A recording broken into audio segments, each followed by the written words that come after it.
ng kabayanihan ni Dr. Serizal. Kami ang inyong mga kapatid sa Balitan at Public Service. Dapat una sa lahat, abang niyo ulit kami bukas dito sa TV5, 1PH, RPTV, True TV at 105.9 True FM. Susunod na po ang Frontline Pilipinas.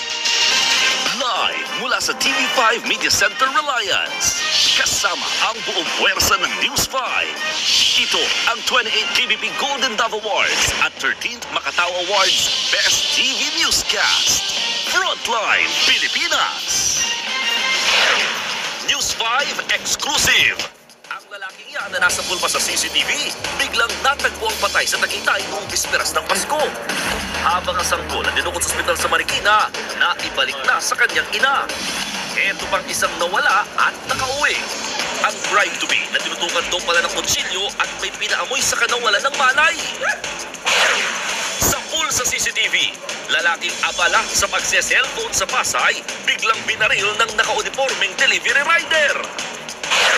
Lalaking sinolo ang 4 na gold bars na nakuha sa treasure hunting, madugo ang sinapit sa kamay ng kasamahang tinakbuhan niya. Alamin ang presyo ngayon ng mga paputok at turotot para sa pagsalubong sa bagong taon.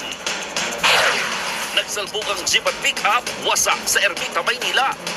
6 ang sugatan at meron bang naipit. Ito namang back ride ng motorsiklo, nakatulog, bumagsak sa highway.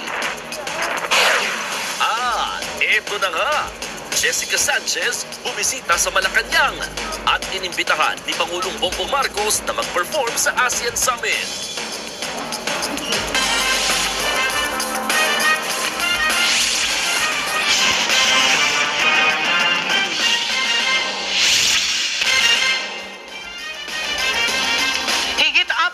Aksidente na sa kalsada ang naitatala ngayong holiday season. Sa Maynila, 6 ang sugatan ng magkabanggaan ng isang pick-up at pampaserong jeep.